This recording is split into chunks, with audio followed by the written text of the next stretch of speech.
As long as you let me guide you, as long as you listen, as you learn the stuff that I'm gonna teach you with a pair of mitts,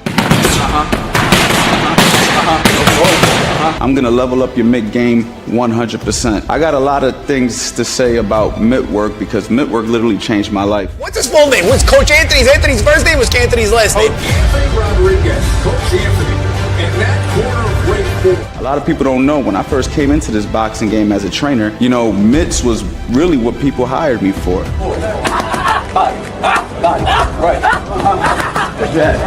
Working with professional fighters that put me in world title corners right off the bat just because they like the way I hold a pair of mitts.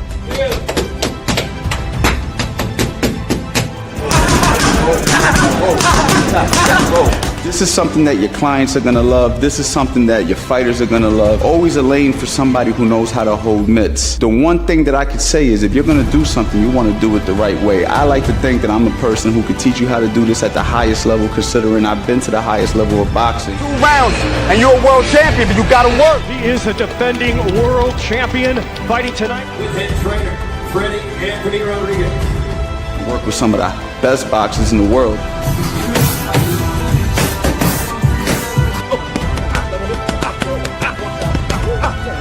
Mitts is what literally put me in that position. You could be a great coach, you could be a great teacher, you could be a great personal trainer. But this is what's gonna capture their eyes. This is what's gonna make people look at you and make people say, hey man, that guy knows what he's doing. I wanna go ahead and work with that person. I'm gonna teach you, it doesn't matter if you have 0 experience or if you have a lot of experience, there's gonna be modules in this course that's gonna help level you up. Man, you gotta change. Sean. Whoa. You see that? Alright. What's going on, guys? Can you hear me? I need a mic check. Before we get started because I had this issue before. Let me know in the comments if you can hear me loud and clear. Let me know before we get started. Let's see what they're saying. Let's see what they're saying in the chat. I'm good. Okay. All right. Just making sure, man. We gotta keep Eddie awake, man. So y'all gotta ask some good questions. We gotta keep Eddie awake. It's freaking 11:14 p.m. here on the East Coast. So that goes to show you how dedicated we are to giving you guys these live streams, man. You know, I wish I could do this a little earlier for us, but you know, we're running the gym, man. You know, and then we got the music playing, and then YouTube probably copyright strike us and all that. So I gotta wait till everybody leaves the gym before I can go ahead and do these live streams. But today we're basically just gonna answer your questions. You know what I mean? And we're basically gonna just demonstrate whatever you guys ask. It's real simple, man. So I need you guys to help me with this particular live stream because I don't have a particular topic right off the top of my head. The last one we did was real good when somebody asked us and we was talking about the defense. Right. That was really dope. So yeah, and oh yeah, for the record, guys, $1 Million Mitts will be out this week. My Black Friday sale is current right now, the biggest sale I've ever done in my entire life. Last year I did 90% off, Eddie, for the Master Boxing Bundle. I think at this point I'm at like 99% off. I'm not even lying. I swear, yo. I need to go to the website. CoachAnthonyBoxing.com. Go check it out. I got the biggest sale I've ever done, getting rid of everything. We about to focus on $1 Million Mitts. So let's see what you guys are talking about in here in the chat.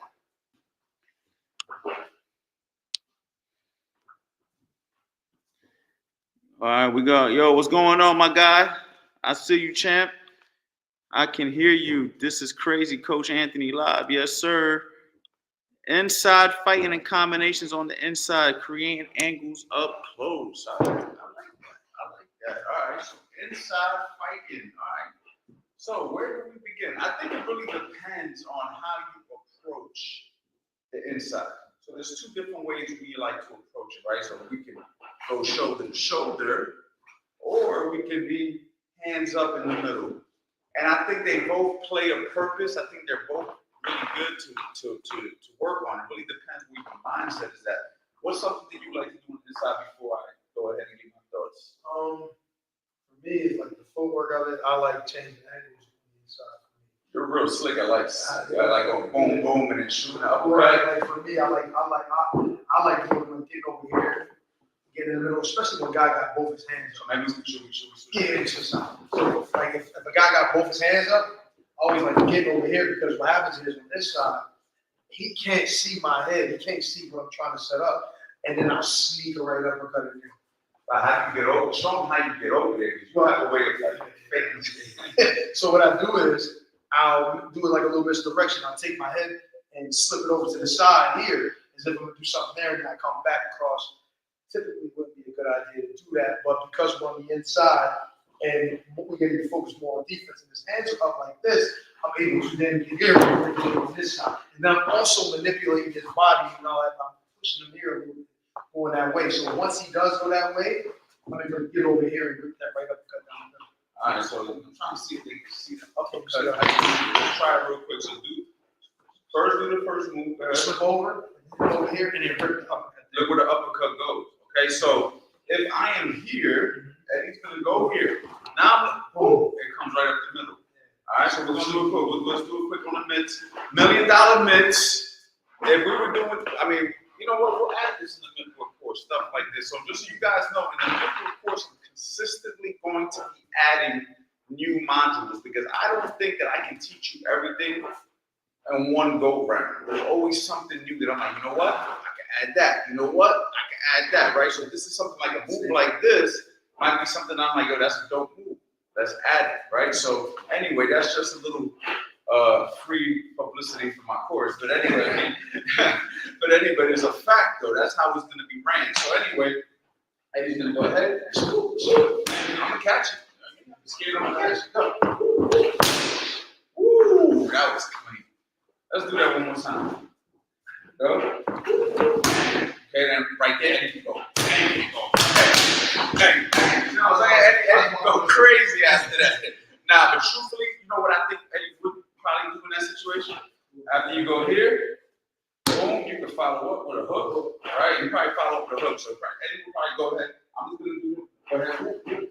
Okay, and set him down right there.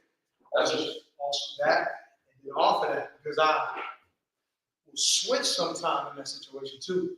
So say I do that like we just did, right? I went over, I come back, boom, hook, boom, then over, boom, and shift, boom. Ooh, hold on. They gotta see the feet there. Let's back up a little. Let's back up a little. I gotta take the comment off the screen. Look, big homie John, we going in, bro. Big homie John, bro. You better grab the Footwork course because we going in for you right now. Hold on. Let's keep it going. Show them the footwork. You guys know it's the same question. So, All right, so look, yeah, this is good enough. We gotta work what we got. yeah, so if I was to slip there, rip up, over, slide to the body, then shift. See how I shift? I'm doing it short so they can see. Yeah. I'm gonna do it here, go over here. Because what's gonna happen is you're about to switch on. Right, switch it. So I'll be here, boom, close it with the hook, boom, then over, body, then shift, boom. You know what I'm saying? And maybe Right. So same thing. So boom, shift, and you know what I mean? I could get there.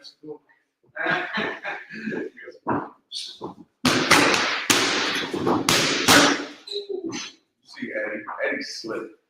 Eddie slipped. When you're on the inside too, one that I really like is we talk about this all the time. I swear I feel like I'm basic with it. Oh yeah, no, that's really good. I wasn't even thinking that. I just like a simple left hook to the head, left hook to the body. That is one of my. I think like I talk about this combo all the time. It's one of my favorites, but it's because it's so fucking effective. All right, so Eddie could be right here with me and just let it go. Bang, bang, right? So if I'm here with this, bang. Now, of course, a really good fighter is probably going to have his elbow here where he can catch both. But guess what? This is what makes it. This is the thing, though. If you throw that, I'll tell you what. There's two things you can do. First thing is you can do the hook, rip the body, or he could maneuver me with his lead hand like this. All right, so I'm here, over.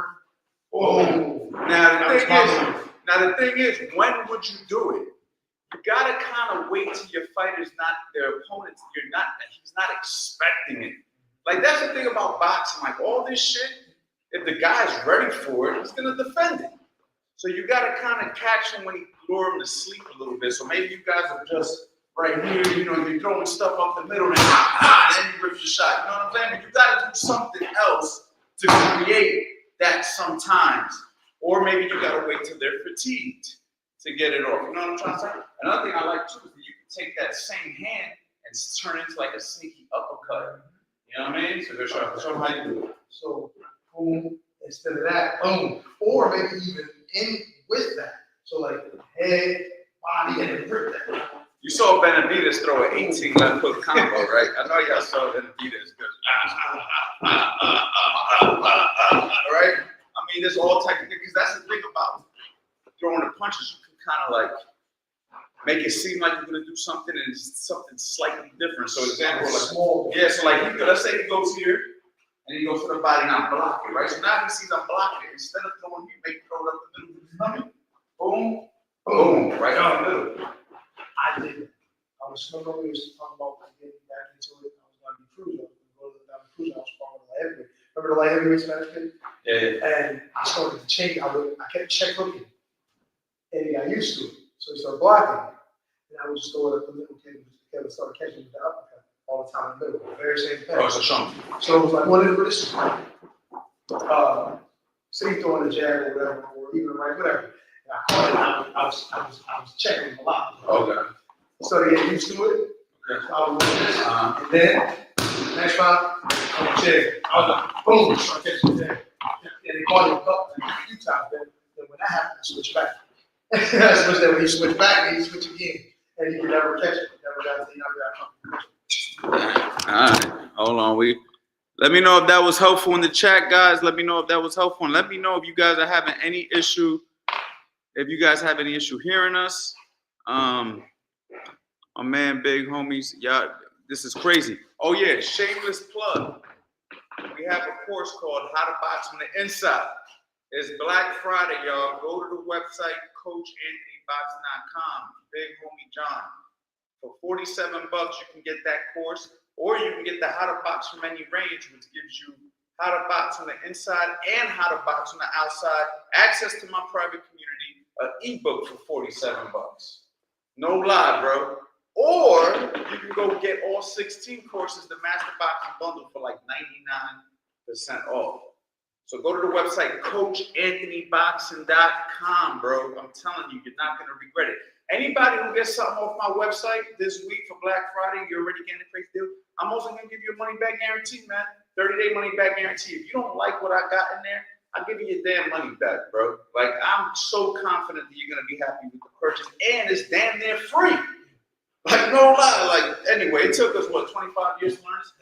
I was talking about this to my people. I was like, yo, if you pay $200 a month for a gym membership, 25 years of boxing knowledge, just as me, just alone. Imagine if you pay $200 a month for 25 years. Now, if you want to put me and Eddie together, that's 50 years. You're looking at like $500,000 in information. I'm giving it to y'all for less than a fucking gym membership. You know what I'm trying to say? It's crazy. Anyway, go to the website, CoachAnthonyBoxing.com. Let's go ahead and see what's going on. My man, special feature, what's good, Coach Anthony? What's going on, my guy?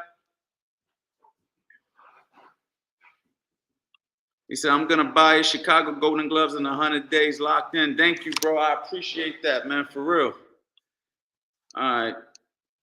I know you're doing a demonstration. This is kind of a weird question, but I know Manny Pacquiao taped his own hands. To think for a fighter to tape his own hands, or is it better for some? What's your thoughts on that, Eddie? You've had your hands wrapped, and I think I don't mind it. I know guys that did it. Wrap around.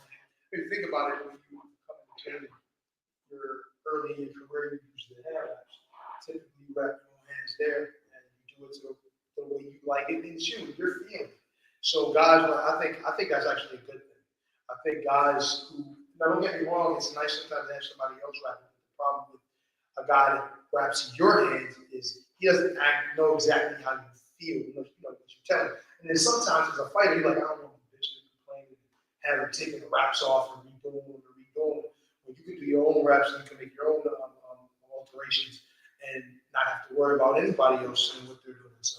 Yeah. I think as long as you know how to wrap your own hands, that is a good thing. I think that it's you have to know how, and I think there's experts like me. I'm not the best hand rapper. I'm not afraid to admit that. So so somebody else might be like an expert at wrapping hands. I mean, I always think that an expert or a specialist at something is always better to have. It's kind of like you could coach yourself, or you could hire Coach Anthony or Eddie Chambers. Like, I think you're better off with one of us. However, if you are a good hand rapper and you know your own hand, like Eddie said, hey, why not?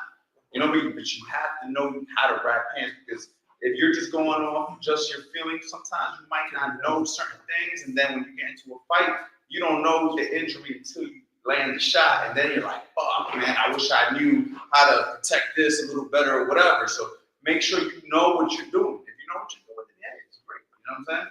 For sure.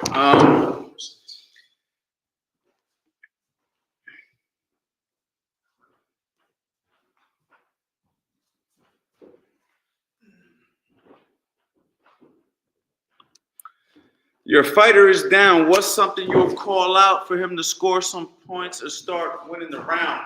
Man, I don't have like a particular call out, but I'm gonna let him know, like, he needs to let his fucking hands go. Like, if you guys remember when Raymond Ford was fighting for the world title, if you guys didn't see that fight, watch him fight Odebeck, I was encouraging him throughout the whole fight because I knew we were a little bit behind in the fight.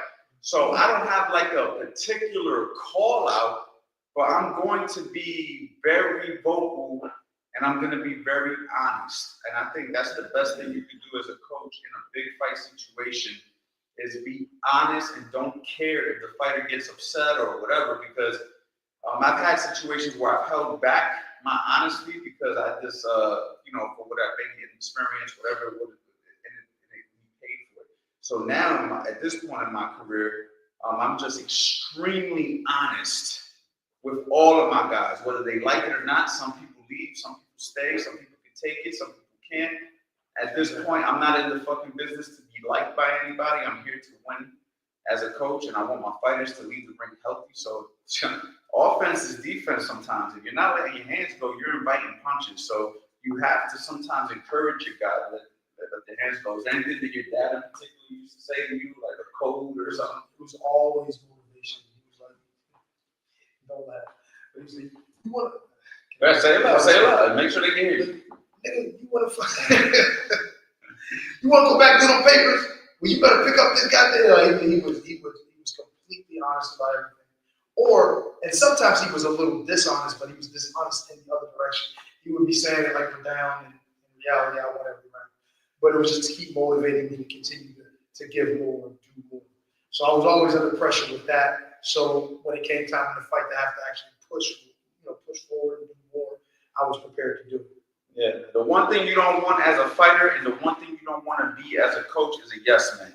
Okay, and I know that, and I think that a lot of guys out there are becoming yes men because they want to protect their position, and a lot of fighters want yes men because they want an ego boost.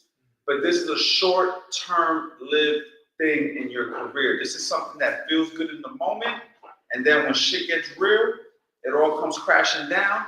And then if you go back and look at your career, you're gonna say, damn, if I just had some honest people with me, or damn, if I would have just been honest with him, we might have been able to go further. You don't want to live with regrets, you know what I mean? So I think that yes men, I understand it to a degree, because at the end of the day, a lot of guys want to get paid and they just want to make some money. But me personally, that's not my style. I'd rather just own a gym and do YouTube videos and stuff like that. If I gotta be a yes man, I'm cool on the whole yes man job. You feel me? I can coach you guys and be just as happy as I would be in a world title corner. I agree 100% with that. Anybody who I'm coaching, I'm gonna be as honest as I possibly can. I'm not gonna be happy even with mediocrity. If we're winning, that's great.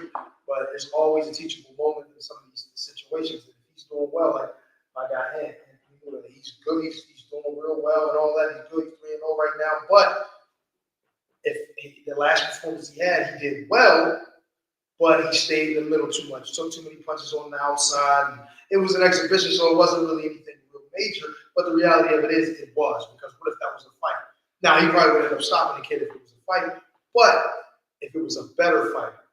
And we're always looking to get to the point where we're fighting better fighters. So if that's the case, he can't be doing those types of things because if he was in front of a better fighter, might not have been so easy. Yeah, 100%. I hope that helps.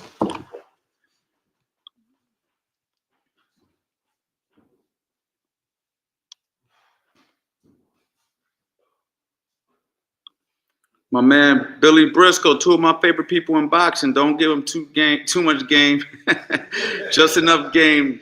Is sold, not to be told. That's a fact, Billy. Listen, the game is to be sold, not told. I hope that these live streams encourage you guys to support me on my biggest Black Friday sale in history, CoachAnthonyBoxing.com, $1 Million Mitts. Support Fast Eddie Chambers on his YouTube journey.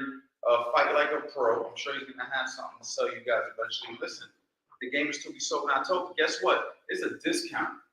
Think about what boxing teaches you besides just being a fighter. It teaches you a life lesson that you can't learn, just doing anything else. You know what I mean? It's something different about getting punched in the fucking face.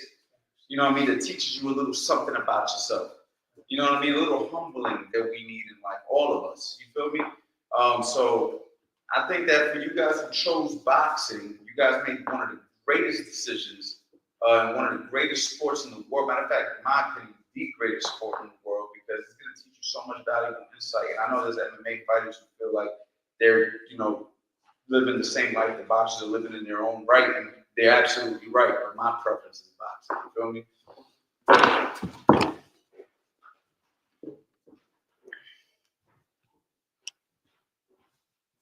A question for Eddie Chambers, man. Ask Eddie, man. Here we go, Eddie. This is for you. How do you change levels effectively when fighting a significantly shorter opponent? What is your take on keep the hands high versus low when somebody really shorter than you? What's your take, Eddie? This is the thing I tell this to a lot of my guys, and I wish I would have taken this advice more. But I had an opportunity to fight somebody. When the hell was I about to say? When the hell were you shorter than somebody in the heavyweight division? Oh, when you was cruising. Okay.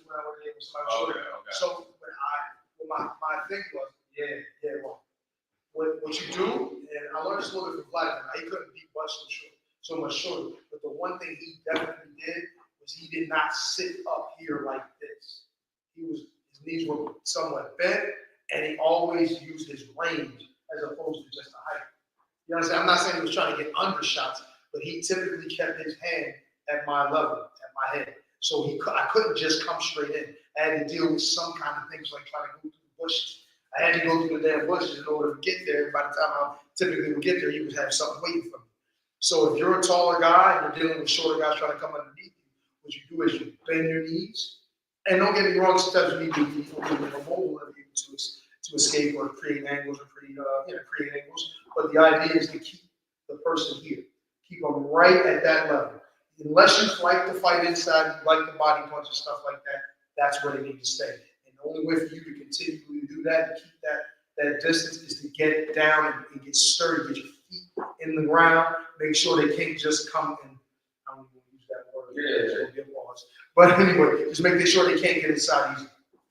Yeah, and if I can add on that, I know you asked Eddie for his opinion, but I personally think like he actually keeping the hands high or low. I think that keeping the hands around here is actually really good against a shorter guy. Because think about it, if they come in and they approach the body, I can close up the body right here, right? And I can catch everything without thinking. There's been times where I've sparred with shorter guys and I have my hands here and they'll like jab my body with a jab or something. And I'm like, hold on, I'm not gonna let you keep jabbing my stomach. So, and then also I can sneak that up jab in pretty sneaky against a shorter guy. He steps in, all I gotta do is put my arm out and he literally walks into the jab. And also, another tip is aim for the chest. Because a shorter guy likes to get low. So if I aim for the chest, they walk into the shot. You know what I'm trying to say? So that's just a few tips for me. Yeah, no, I agree with that. You know, right? Like I said, bend the knees. Like you said about hands being here, you're already in a position to defend the body. But then having this out gives them that, man, I got to deal with these damn arms all the time. You know what I'm saying? That's one thing I had issues with Vladimir. When he would put his arm out, he would keep that hand right in the front of me, right in my face. So what I did was I tried to do something to help him kind of get away away with it a little bit. You got to be careful. But I would literally left hook his arm.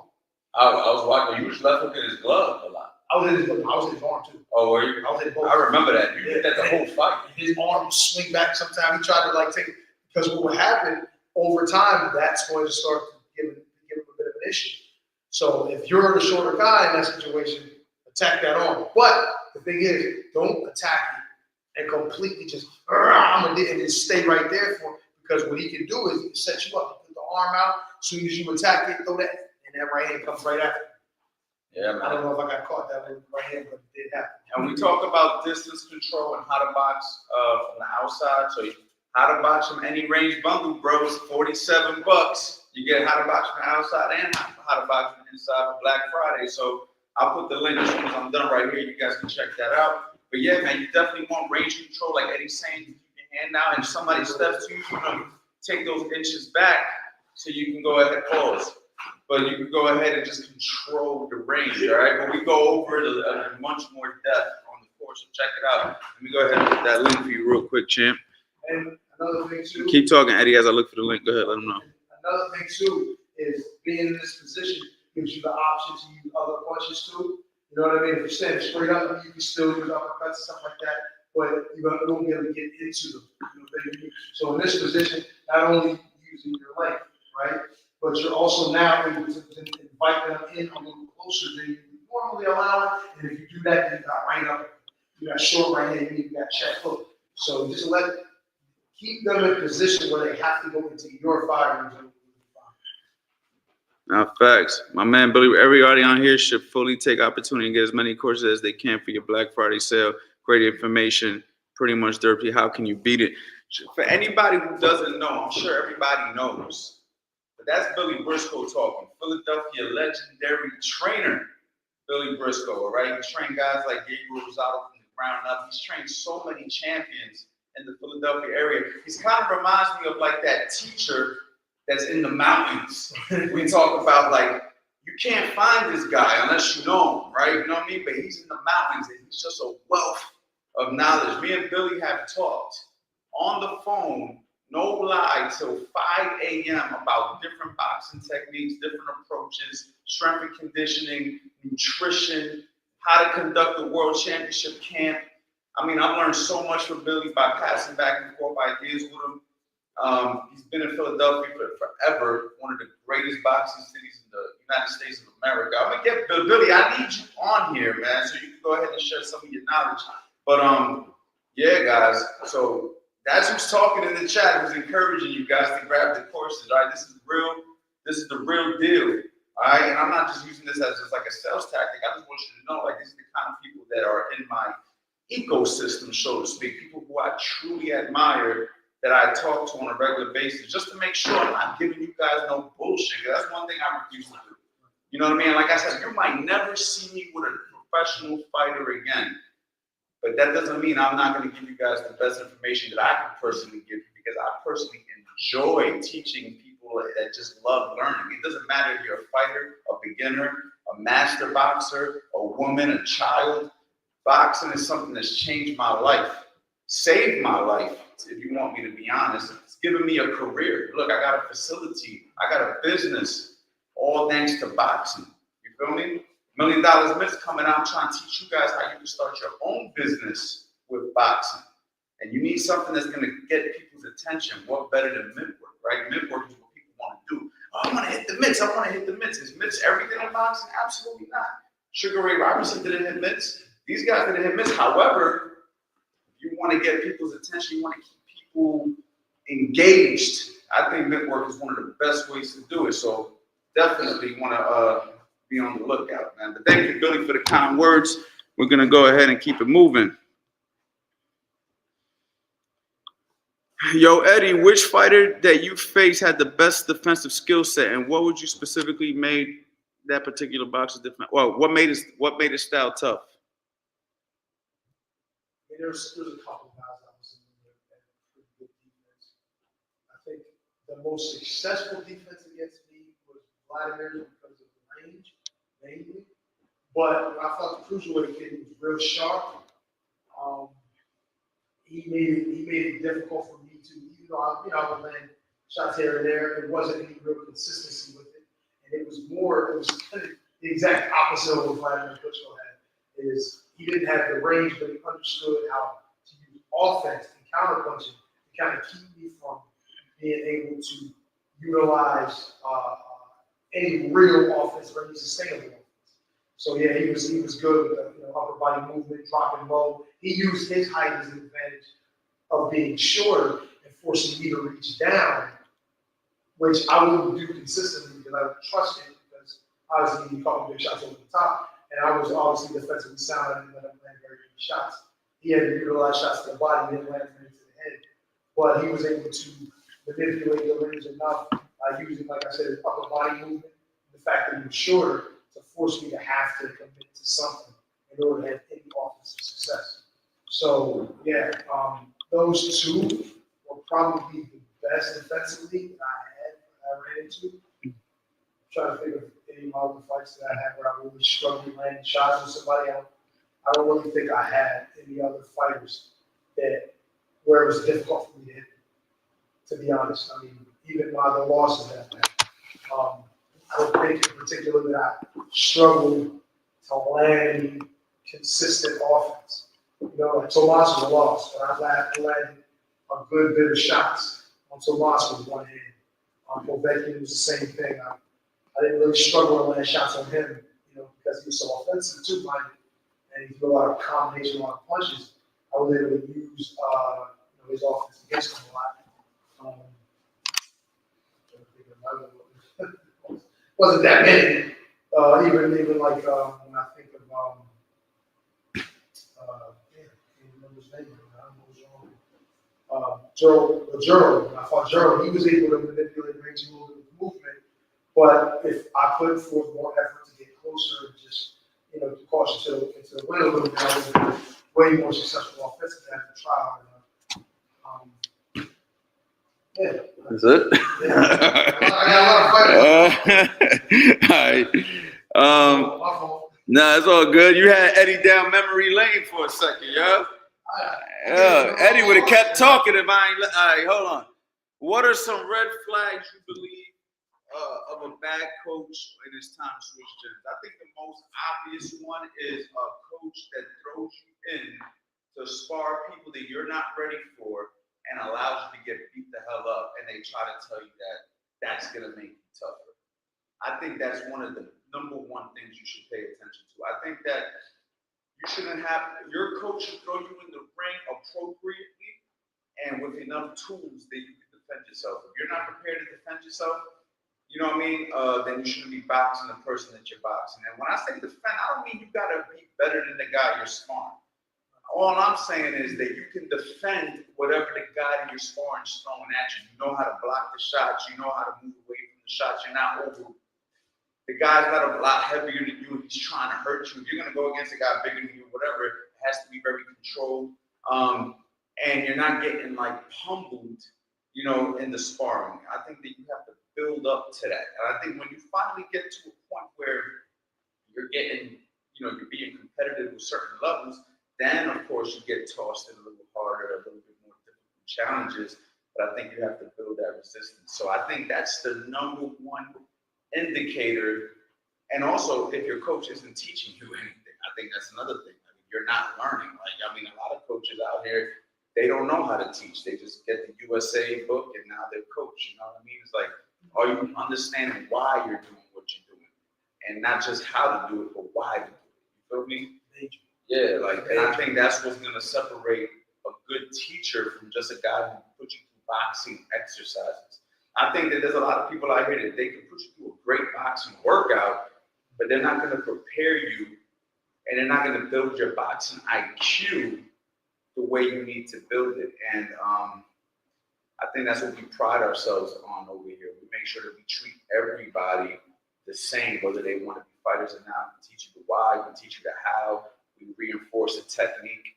I mean, I'll see Eddie here working with a guy on the jab at a 1-2 for hours. You know what I mean? It's because you can always improve the technique on how you deliver the shot. You can always, work on it to the point where you're just getting the shot off of, good form. So these are all very important things. And of course, That's it, right? That's the main things. Yeah, I think those are the main things. You know what I mean? And also, like when you say switch gyms, like are you in an environment that you enjoy? You know, the people around the gym, like are they encouraging you, or are they, you know what I'm saying? So you got to get in where you fit in sometimes. You feel me? And even though boxing is one of those sports where you're like, nah, I don't give a shit. It's just about me.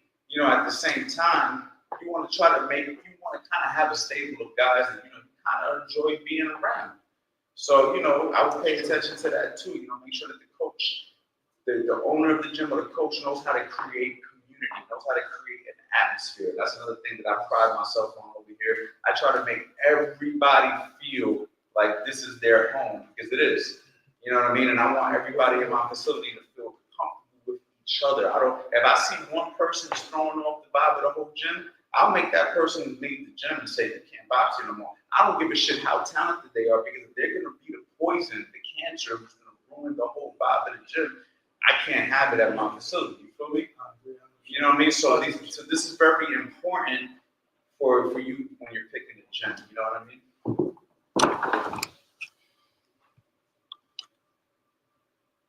All right.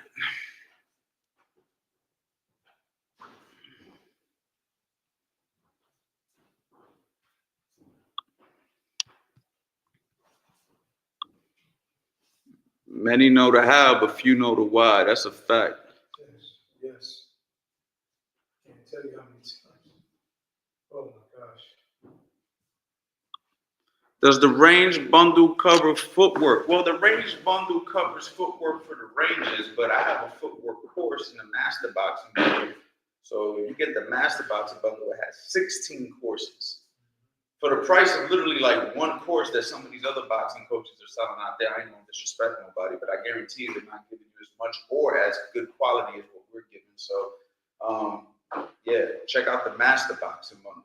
That has everything. But you know, if you want to go ahead and just get one of the courses just to test it out, go ahead. You know what I mean? But if you get all 16 at one time, you're gonna save money. Because I'm not going to give you a discount if you buy 3 and then you're like, hey, I bought 3. Can I go ahead and just get the rest for the difference? Nah, you got to trust me, man, because I've been doing this for a long time. I'm here live. We're demonstrating. I think you know we're not going to give you no bullshit. So you can go ahead, grab the master boxing bundle, or you could just buy 1 and then buy 2 and then say, fuck, I might as well buy them all. You're going to spend a little bit more money if you do it that way, but, you know, that's an option. Or you could just trust me and get all 16 at one time. You feel me? I don't think that I would go live on YouTube every single day for the month of November if I wasn't a stand-up person. And of course, you can email me, DM me. You got my phone number, 215-709-5437. I mean, what else I got to do, Eddie? What else do I got to do? That's enough. Damn, bro. Like, I've only been on YouTube a decade. I've only been coaching boxing for like 13 years. I've only been in boxing for like 25. How long you been in boxing? 30 years. Damn, bro. I don't even like saying that no more. I used to be proud of that, but now it's like people gonna start decoding the age. Like, hold on, bro. It's like, he's been in boxing longer than I've been alive. Hold on. You feel me? A lot of people in the boxing. You know what I mean? A lot of youngsters. Thank you for the super chat, Danny. All right. It's easy to be brave with another man's blood. That's a fact. Brave trainers out here. There's a lot of them. I am a switch hitter and take from Crawford's style a lot. He is my favorite boxer and guy in the box. What's your best advice for switching stances correctly in action? Well, first, can I just make a quick point on that? It's great to be inspired by people, but let's just make sure that we are ourselves when we do this boxing thing. I think that, you know, a lot of guys think that they emulate the fighter who's their favorite fighter, but that's not always the case. I'll give you an example. When I first got into boxing, my favorite fighter was Felix Trinidad, okay? And the reason was because my mother's Puerto Rican, so obviously Trinidad being a Puerto Rican boxer, he was my inspiration when I first started. I remember I used to try to fight like Trinidad. I used to like keep my hands here, and I used to get my ass whooped. And then I started learning how to box different ways, and I started learning the fundamentals. And at one moment, I thought I was winky right, but it became more natural to me. And then I started doing stuff behind the shoulder and stuff like that, and I started learning, and then I started feeling comfortable doing That was more my identity once I learned the skill set, right? But in my mind, I wanted to be a big left hook puncher when I first started. I'm not saying you can't switch, but when I hear people say things like, I'm like Crawford, or I'm like Shakur, or I'm like Mayweather, or it's like, you know, let's be careful with that. You know what I'm saying? It's good to be inspired by somebody, but let's just be careful by becoming another man's identity, because we got to remember, before Crawford came around, nobody was talking about Crawford, right? Because Crawford was Crawford. Now Crawford is on top. Now people want to be Crawford. Before Crawford, who was the guy? You see what I'm saying? So Crawford stood true to himself. And that's why he's in a position where people now want to fight like Crawford. Now his next is going to be Abdullah Mason, Shakur Stevenson, Benavidez. Now people are going to want to fight like Benavidez. But all these guys were true to themselves. And that's how they got to where they're at. And now we want to emulate them. I'm not trying to be disrespectful and play you. We're going to answer your question. But that's just my message for people out there. Because when people identify themselves as a certain fighter or a certain style, right? We talk about that with like the shoulder roll, the Philly shell, right? I'm a Philly shell guy. I said, hold on. You may shoulder roll when needed, but them hands need to come up when needed. You see what I'm trying to say? You may fight on the inside when needed, but when you need to get back out of range and utilize your jab, you need to use the tools as needed. You feel me? But anyway, that has nothing to do with your question, just a little added bonus. One more question. Let me read this one more time. He's a switch hitter. What's your best advice for switching stances correctly in action? Eddie, how would you switch stances correctly in action? In my opinion, is why I gotta move the question though so y'all can see the feet. Right, All right. in my opinion, if you're going to switch stances, especially if you're going to go and start mounting an offense from a distance into, obviously you need to do it at range and you need to do it safely. So I wouldn't do it. I would not do it like this, like just go right into it. Right, you know what I'm saying? Right into it. I'm not saying you can't do that. I just think it's not as safe, in my opinion. I would be more on the back foot. That's just me. If I'm preparing to mount an offensive attack, I would then go out and maybe switch stances this way. So a little safer. You're not actually going forward doing it. And this way. You see how I'm changing the angle too. So if somebody was in front of me, he would have to now, he would have to step at me this way, and as he approaches me this way, coming down this line, I'm going to get outside here. You see what I'm saying? I think, in my opinion, that's safe. Plus, if you do that, you have the ability to open up and snap the jab as you step forward and go back. Same thing here, back to the orthodox thing. Also, another one I would use is if I'm in close, just like I showed earlier when talking about inside fighting. I'm on the inside. Now, Mike used to do this all the time.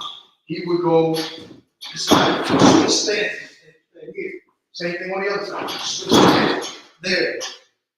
See how I'm able to get angles, major angles on that. You can either shorten it up or do it shorter. Boom. You know what I mean? Over here, get outside the elbow, same thing. With my feet, and this is where the open stance can help a little bit. At closer range, in my opinion. If my feet's this way, I'm orthodox. Stance a little more open, but if I'm close, like mid-hand, close like this, my stance, it's okay to be a little more open. But then I have the ability to where if I get to this other side, now this is now I'm southpaw. Depending on what he's doing. You understand what I'm saying? So either be close or at range, in my opinion, if you're going to make switches. Unless you can get them to like, and even like I said, if they come and you make an adjustment on this here, then you can kind of fight off of that. They say when they come this way, same thing. Ooh, one more. If you're pursuing, Hold on, bro. Hold on, bro. They gotta buy something first, Eddie. Y'all gotta buy something. I have one more. Nah, go ahead. All right, cool. If I'm pressing and you try, see how you always get in. But look, you see how I'm pressing and say you try to exit out this way. I don't have to force myself over here. Come on, bro. I don't have to force myself to get to. Yeah, he's trying to look. But anyway, listen. All right. So say he starts going that way. My stance is here. As he flips that way, now my stance is here. You understand what I'm saying? And if I got him on the ropes, Oh my gosh. if he slide down, I can use the. You want to just give him the fucking master box a month for free, bro? No, he done. He done. I'm done. That was it. That was Just it. give them the freaking code so they can get it for free. My bad. My bad. I got to get. No, go ahead. I talked too much. But no, but look, the idea is put it this way. If I'm in this stance, right, in the orthodox stance, I let the guy. I give the guy enough rope to hang himself. Put him down. Let him go and try to get through. Let him work his way to my other stance. Because now I got 50% here all the way across. I don't have to, the only thing that I got to worry about is somebody behind me. There's only one person in the ring. So as long as I keep this dude in front of me, I'm good. Because I got both stances in my pocket at any time. As long as I know which is my back foot. You know what I mean? If he's in front of me here, this is my back foot. If he's in front of me here, now this is my back foot. You see guys like Boots and even Crawford utilize this all the time. It's just that, you might not peep. But now that I told you, pay attention. No. That's a fact because, I've told me and Eddie have talked about this idea a lot where if I'm here, right, and Eddie goes this way, I'm cutting him off usually. So now if he goes this way, naturally, I don't want to cut him off. Right. But if I allow Eddie to pass me, right, so I'm here, he passes me, I'm southpaw. So now, you see that? Now I'm southpaw. So now I can pop. You see what I'm saying? So I can allow him to pass me, and when he passes, now I'm southpaw. It looks kind of weird in the camera here, but if I'm orthodox and he passes me, I just take a small step, and now I'm southpaw. But you got to be able to operate from both of those stances, and you have to be very comfortable in those stances because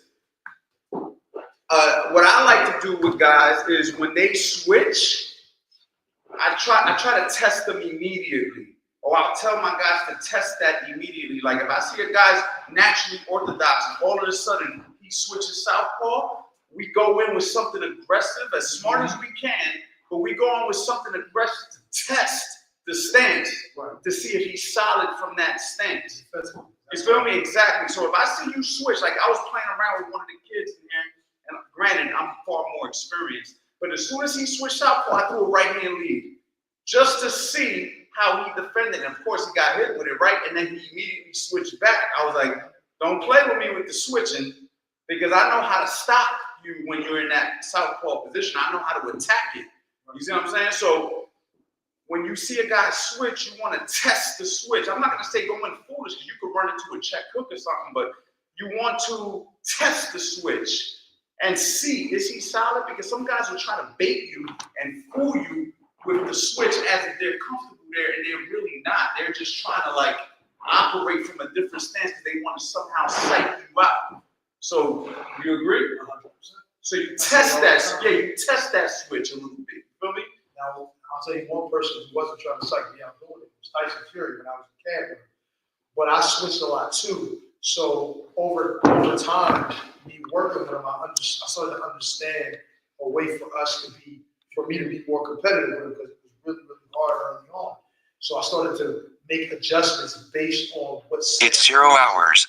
You understand what I'm saying? So it was fun, but hard at the same time because them sparring sessions wasn't easy at first. But over time, it became better and more exciting and fun working with him. Because early on, it just definitely was not fun. It was all difficult. You know what I'm saying? Billy said, and stop Eddie from giving out the Harvard level free game. Yeah. Oh, man. I'm sorry, fellas. I gotta stop running my mouth. Guys, if this is helpful, please let us know in the chat, man. We're trying our best. This week I'm going crazy. We're gonna be doing this. Are you available every day this week? Oh, really? Except for Thanksgiving? Yeah, pretty much. Yeah, we're gonna go crazy. Tomorrow and Wednesday. Definitely. Right. Thanksgiving. So this is definitely something that we want to continue to do this week. This is the final stretch of No Days Off November. I hope you guys are enjoying it. If this is helpful, let me know in the chat. And I'm gonna have all the links for everything for Black Friday in the chat for after this. So how long have we been on here? Yeah, we've been on here for a little bit. We probably answer like 2 or 3 more questions, and then we got to slide, guys. We've been on here for for a minute, so let me see what y'all got.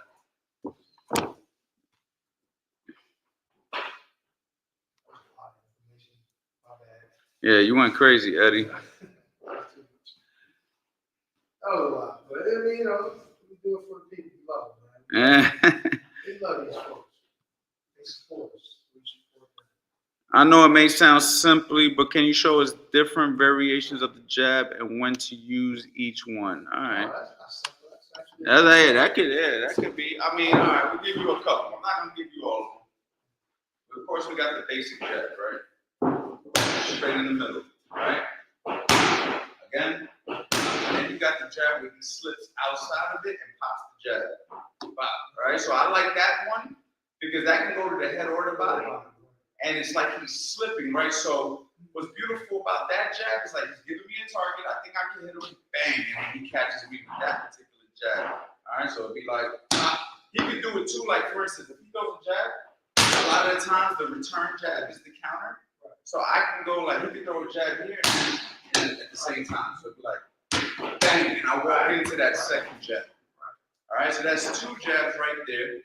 Right, then of course we got the up jab, right? One of my favorites where it shoots up high, right? You don't see it. So he can start here, pop, and pop. You know what I'm saying? He can go, like start high and pop. You don't see it. Or he can drop here, like he's gonna shoot to the body, but then he just brings it up.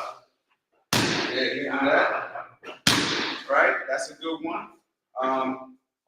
He can slip this way. A little more dangerous because you can put yourself in position, but it's, you like that one? I used to do it all the time. It works. I also slip in all the time like that too. Yeah. And you can also throw that almost like an uppercut. Like I can slip here and shoot it up, like an upside down jab almost. Jeff Mayweather would call it a spear. So it kind of looks like a long uppercut. Yeah, exactly. So what I like about that too is because you know you're here with somebody. You know, you give them those different looks, and then you kind of see if they're biting on it. They're not doing nothing back. You just surprise them with that. You know what I'm saying? That's what I like about that one, yeah, because, you know, you try to put yourself in different spots just to see how they react, right? I'm here for a second, he don't do nothing. I'm here for a second, he don't do nothing. And when I come here, I got options.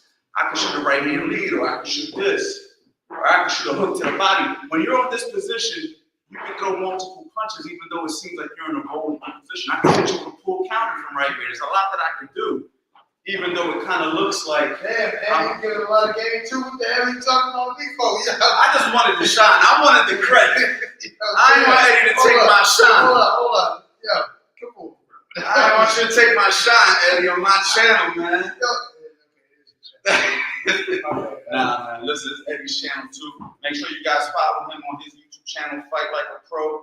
Guys, show support. Go to the website, CoachAnthonyBoxing.com. Grab the Master Boxing Bundle. If you're not on the waiting list for $1 Million Mitts, I'm about to put the link in there. I'm going to teach you guys how to hold these mitts like a pro trainer, whether you have experience or not. It doesn't matter if you never boxed before. I'm going to teach you how to hold these mitts, and you're going to learn how to make some money with these mitts. Hold on. You was just talking about that shit that I just did, and you was about to give away that? All right. All right, yeah. Okay, hold on. There's a super chat up here that I missed. Okay. Danny, why is USA Boxing, why in USA Boxing they say stay tall, fighter tall? Not sure. Well, do you know what they're saying? What he's saying? A tall fighter, stay tall, box like up on the toes, range like that. I get what they're saying. Okay, I didn't quite understand the question, but okay. And use the ring. I'm not saying that that's wrong, but it's just for me, because I fought a guy by the name of Alexander Lukashenko. Now he was 6'8", and he had decent feet. And he tried to keep me at bay with using that his movement, kind of European. And I'm gonna tell you, once because I'm good defensively and I like to walk down, he started to try that and use it, and a lot of his shots went past my head. Once his shots went past my head, I had plenty of opportunity to land combinations on the inside. You know what I'm saying? Plus, I had decent, obviously really good footwork too. But what I'm saying is, I think with like how Vladimir fights at range is much more effective. But Emmanuel showed Vladimir how to keep smaller guys from getting in by sustaining range by using a bent stance, not completely bent. Obviously, he was still using his height to some degree, but he was using more range than height. I think height is just a big target. You know, overhand rights can land on him. Big gazelle type hooks can land on it. You know, on a guy big, this tall, standing up tall, kind of like a mummy. But you know what? Not to cut you off. I think that's basic fundamental. If you're tall, stay tall. You're small, stay small. In the degree, that's kind of like because you don't want to be a small guy trying to be tall. Exactly. And you don't want to be a tall guy trying to be small. Of course not. Right? I mean, even though there's exceptions to the rule for the taller guy shrinking down in certain situations a little bit, but you know, I think that's just basic fundamental. Kind of like if you're good at distance, if you're tall, stay at range. Right. Now you had guys like Chico Corrales who fought in the pocket. Guys like the Inferno guy, the new guy. Oh, yeah. These guys are Fedora. They'll get in there, but you would mix it up. But they're breaking fundamental rules. Right. But there's always exceptions to the rule. I think USA Boxing tries to give you the fundamental, basic principles, but that's not the end all be all. But this was probably going to work most of the time, especially in amateur boxing. Maybe. And the reason why I say maybe, because there are guys, and I know you say it's not a common thing, but there's guys like me that are out there. You know, even Victor Cruz. You know what I mean? What it took for what's the kid, Rayo to beat Victor Cruz, angles, planting his feet sometime, movement nonetheless. I'm not saying that he didn't move, but he used angles and he made him pay for his extra aggression. Being up on the toes and just pitter-patter trying to stay away is not necessarily going to keep a guy who's aggressive and low to the ground out. But in a 3-round amateur fight. No, that's true. Maybe you can survive in 3 rounds. You fight pitter-patter and stay alive in a pro fight, which is right. If you're fighting amateur, that can work. That absolutely can work. But it's short, and then you can clinch, and you'll get warnings and stuff like that. But as long as you can clinch and keep them away enough and land enough, pitter-pat shots, you'll be okay. But a professional fight, not gonna fly, not too long. There you go, man. I hope that answered your question, champ. All right, so listen, guys, I'm gonna go ahead and put this $1 Million Mitts link in the description so you guys can go ahead and get on this waiting list, because everybody on the waiting list is gonna get first dibs at this. This will be coming out this week. So I hope you guys jump on board with this. And that's basically it, man. I need everybody to grab my phone number. Text me at 215-709-5437 so you can be alerted when I go live. Any questions you guys, shoot me a text there. I'll try my best to answer everybody. I can't promise that I'm going to answer everybody. But that's basically it, man. We're done for tonight. I hope you guys enjoyed the live stream. If this was helpful, drop a comment. And we'll be here tomorrow. And we'll be here every day this week, man. Even on Thanksgiving, even if I just got to sit there and show you how me eating some food or something, like I will be on here every single day this week, guys. Super excited. And thank you for pulling up and spending your time with us, man.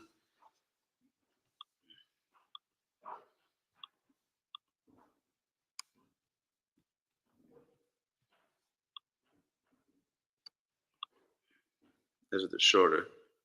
For $1 Million Mitts. Why did I call this $1 Million Mitts? Because I'm gonna make you look like $1 million, man. As long as you let me guide you, as long as you listen, as you learn the stuff that I'm gonna teach you with a pair of mitts, I'm gonna level up your mitt game 100%. Working with professional fighters that put me in world title corners right off the bat just because they like the way I hold a pair of mitts. I like to think that I'm a person who could teach you how to do this at the highest level, considering I've been to the highest level of boxing. Mitts is what literally put me in that position. This is something that your clients are gonna love. This is something that your fighters are gonna love. Always a lane for somebody who knows how to hold mitts. You could be a great coach, you could be a great teacher, you could be a great personal trainer, but this is what's gonna capture their eyes. This is what's gonna make people look at you. So I'm gonna teach you. It doesn't matter if you have zero experience or if you have a lot of experience. There's gonna be modules in this course that's gonna help level you up. Good short commercial. And then I gotta leave y'all with the 10-minute for $1 million mitts. Why did I call this $1 million mitts? Because I'm gonna make you look like $1 million bucks, man. As long as you let me guide you, as long as you listen, as you learn the stuff that I'm gonna teach you with a pair of mitts. I'm gonna level up your mitt game 100%. I got a lot of things to say about mitt work because mitt work literally changed my life. What's his full name? What's Coach Anthony's? Anthony's first name was Anthony's last name. Anthony Rodriguez, Coach Anthony, and that corner of weight 4. A lot of people don't know when I first came into this boxing game as a trainer, mitts was really what people hired me for.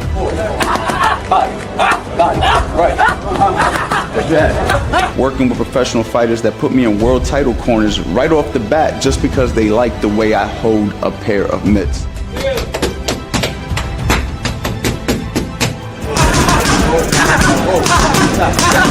This is something that your clients are gonna love. This is something that your fighters are gonna love. Always a lane for somebody who knows how to hold mitts. The one thing that I could say is if you're gonna do something, you wanna do it the right way. I like to think that I'm a person who could teach you how to do this at the highest level, considering I've been to the highest level of boxing. 2 rounds, and you're a world champion, but you gotta work. He is the defending world champion, fighting tonight. With head trainer, Freddie Anthony Rodriguez.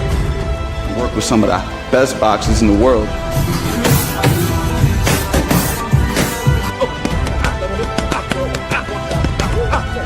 Mitts is what literally put me in that position. You could be a great coach, you could be a great teacher, you could be a great personal trainer.